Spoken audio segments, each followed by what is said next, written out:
I was born into a family that really valued culture. Most of us own businesses back in Vietnam. That was our nature. We're naturally very entrepreneurial, but we lost that spirit here. I think when someone looks at you, it's very inspirational. Like, whoa, she owns multiple businesses and she knows how to maneuver. Dive into it. Go into Facts. something to make waves, not test the water. How would you want to ensure impact beyond insurance?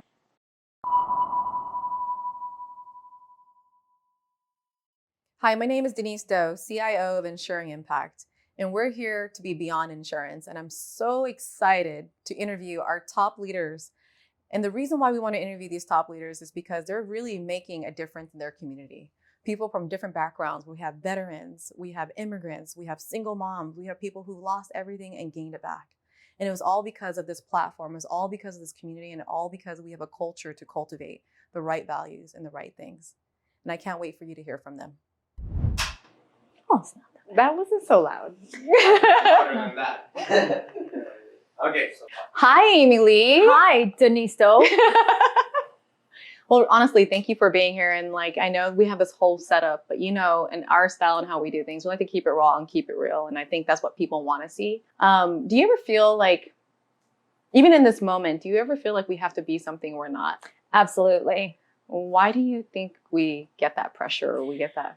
I think you and I don't feel that as much. I think we come as we are because we've been in the leadership role so many times and we've been valued for who we are. But there's some people out there who have not been valued for who they are. Mhm. I think it's the opposite. Mm. I think they get put down for who they are. And in that case, they can't come as they are. Mm. So may we use this moment and this platform to kind of highlight you so that you can inspire people to be like them. I think you're a total badass mom and everything. It's amazing. And Ditto. it's especially being an Asian woman. May I ask, what's your ethnic background? I'm half Vietnamese, half English. What is, speak English or from England? What do you mean? I'm half white. Educate me. Okay. Which part? Which half? So both of my parents are half, and I always thought I was half French because I have a Hispanic look to me. But I actually took a DNA test and I'm half from England. That's awesome. I think we can tell. But do you speak fluent Vietnamese? Yes. That's my first language. So you were born in Vietnam, or your first language, educate me a little. Very far from it. I was born in Fargo, North Dakota. What part of Vietnam is that? So far from So it. far from. There's But how probably- does Dakota speak Vietnamese first? It kind of unpack that for me. So I was born into a family that really valued culture, our culture. And my grandma, she didn't let me watch TV. All I had to do was puzzles, crossword puzzles, 1,000-piece puzzles when I was 5. And she made me learn how to read, write, everything in Vietnamese because she knew that I could leverage that second language as I got older. I don't think it was mainly because she wanted to keep the culture in me. I think she knew that I could be very successful with the second language. I wish I can speak Vietnamese. You can. Barely. She knows. So I'm born and raised in San Jose, which is the largest population of Vietnamese people in a city, right? We're voted to have the most Vietnamese. So I actually went to Yale Vietnamese. I went to Catholic school and Vietnamese school for many years, but I think I just learned the alphabet and some poems. The basics. Gang mực thì đen, gang đen thì sáng. I love that. That's my favorite one. I love that. Yeah. How would you translate that to English? When you're close to light, you're very pure and you're going to be like the light. Mhm. But the closer you get to ink, the darker you get. Ooh. Amy Lee philosophy. I've heard that for 30 years, literally. 33. Yeah, that's something you want to embed into your children, right? Yeah. It's it talks about proximity and your environment, Yeah, everything. absolutely. So going back to Vietnam, you took a DNA test. I think even for me, I was told I was Chinese and French for the longest time. Yeah. Because you know how we were colonized by the French and the Chinese. Yeah. So I'm like, okay, I'm Vietnamese. I probably have some French in me too. I probably have Chinese. I take a DNA test. Which one did you take? Ancestry. Okay, I took the 23andMe. Oh, yeah. I'm 99.6% Vietnamese Oh, Super basic. yeah. I'm just kidding. I wish The I could only be basic Amy thing Lee, about but- you, so let's go. And 0.6 or 0.4, whatever the percentage, Indo, Oh, wow. and Filipino. Wow. I could see you look Filipino, actually. I get a lot of that. Yeah. I get a lot of that. So I wish I was one of those. I felt like I was forced to learn Vietnamese versus inspired to learn Vietnamese. And then when Same. I got older, I'm just like, dang it, I wish. And now I'm surrounding myself with the language. I can understand it, but speaking it was crazy, like far. But when I hear you speak, talking about leveraging being a powerful person, especially being American born, unheard of for me. Because when you hear Vietnamese was actually my first language, you automatically think they came from Vietnam. Mm-hmm.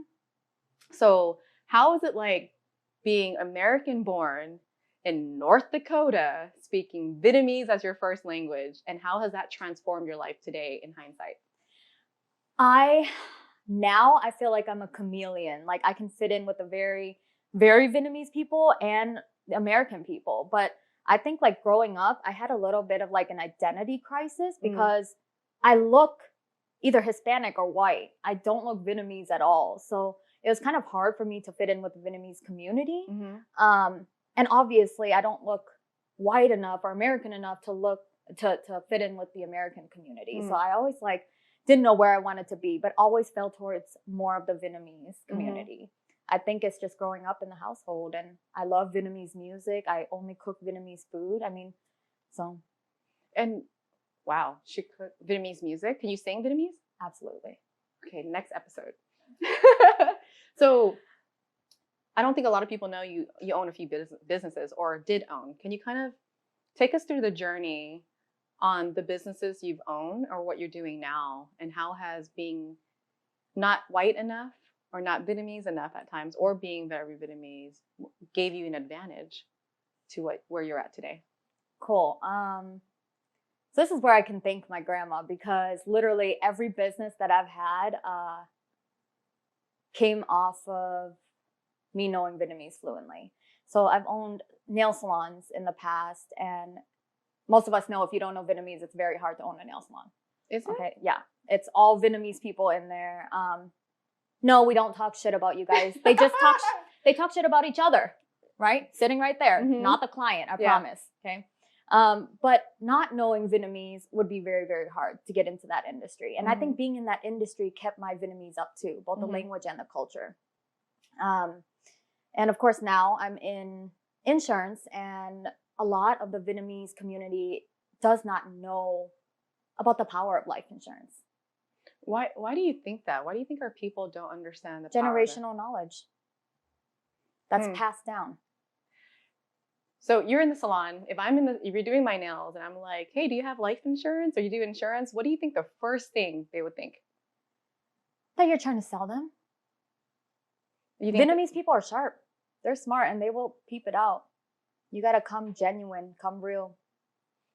Okay, so how have you, with that type of experience that Vietnamese people, there's a certain culture, and you know how to be a hybrid, and you can serve, and I can see you can maneuver. And I'm taking a lot of notes from you, by the way. Thank you. How can we serve our people better? Teach me. Like I have an opposite type of view, and give me grace. Okay, I grew up not wanting to do business with Vietnamese people. Seriously. I know why. I don't want to do business with my own people. I don't like how old school is. And I think it's that refugee mentality. It's like we came here to fend for ourselves, right? So they'll do whatever it takes to survive. But actually the war wasn't so long ago. So I don't blame them for that, right? And there's a lot of things under the table, or fast money, or survival. And I understand now growing up, but I do feel that our community is absolutely underserved, especially being educated. You said generational knowledge. So you being who you are with all your experience and all the leverage, how would you coach someone like me who's very American, who wants to be more Vietnamese? And how can we empower other Vietnamese Americans to really serve our community? We need to recruit more Vietnamese people to get the word out more. That's exactly what it is. You look at any company who wants a product to hit nationally or globally, you need a team. You need more legwork. You need more, I would call it horsemen. Yeah. right? That go and get the job done, that spread the word. Well, most Vietnamese people, I grew up thinking I had to be a doctor or an Oh. engineer. That was my two only options. I envy the nail salon owner. You know that? I'm like, I wish I can just own something and just live that life. But I wasn't taught that. Where did you? But at the same time, most of us own businesses back in Vietnam. That was our nature. We're naturally very entrepreneurial, but we lost that spirit here. So I think when someone looks at you, it's very inspirational. It's like, whoa, she owns multiple businesses and she knows how to maneuver. She knows how to attract the right people, right? But being a life agent in financial services isn't so attractive, especially in our community. So if you were to, I'm 18, I'm lost in life. I want to go to school, I think, but I'd rather be a business owner because this Amy Lee person inspires me. What would you say to me? I would add value. Okay. Anywhere and everywhere I can, I would add value in your life. Okay. How can I be like Amy? Follow me. And how can someone for a month? Just come with me for a month. Come to the bathroom with me. I don't even care. Like, see how I do things from a day-to-day basis, because there's no way you can learn anything unless you just dive into it. Go into something to make waves, not test the water. One more time for the back to hear. Say it again. Go into something to make waves, not test the water. And that's why it's a waste of time. Success leaves clues, you guys. I love this so much, and why I'm so ears open and everything with you is when you take someone's opinion, you take their lifestyle. And when I see your lifestyle, Amy, it's something I'm inspired, like how you're a great wife, how you mother your children, how you prioritize all that and run successful businesses. Where are those role models for us, right? And that's why we're doing this. It's to show people and highlight people like you and be like, look, 18-year-old Asian girl who may not feel empowered because we're usually seemed submissive, right? Or let me just be compliant and just be really good in school. Like, let's highlight this and let's make waves. So I know we can talk all day, right? And there's going to be plenty more. And I'm just so honored to really have you here and really have you as a friend beyond anything, how we can do life together. That's really exciting. And for you to be a life agent, a financial service professional in wealth management, there's so many things, and Poseidon Financials, right? That you're so gifted in connecting people because you have the right heart. And I believe you build the right amazing team. And our community, I can speak to as an Asian American, I'm very honored and proud to have you represent for us. And I'm cheering for you. And I know a lot of us are. So Amy, if there's one thing you can leave us with, because you dropped so many gems, right? How would you want to ensure impact beyond insurance? Next episode. Come back for more. Or this, if you can tell your 18-year-old, so I use 18 because we think we're adults. You probably thought you were an adult at 13. Oh, yeah. Okay, if you can tell your 13-year-old self one big advice, what would you say? Do the right skincare. Okay, what's Amy Lee's skincare regimen? We can close with that. Her skin looks amazing, doesn't it? Skincare regimen. Don't drink. Okay. Don't smoke. Work out while other people are drinking. Facts. You were doing that 10 p.m. yesterday. Everyone's at the bar. You went to the gym. Because I wanted to drink. And what do? You fill that void with some other kind of dopamine, a natural dopamine, not a substance or artificial dopamine, because you will run your life on that. Yeah. Powerful.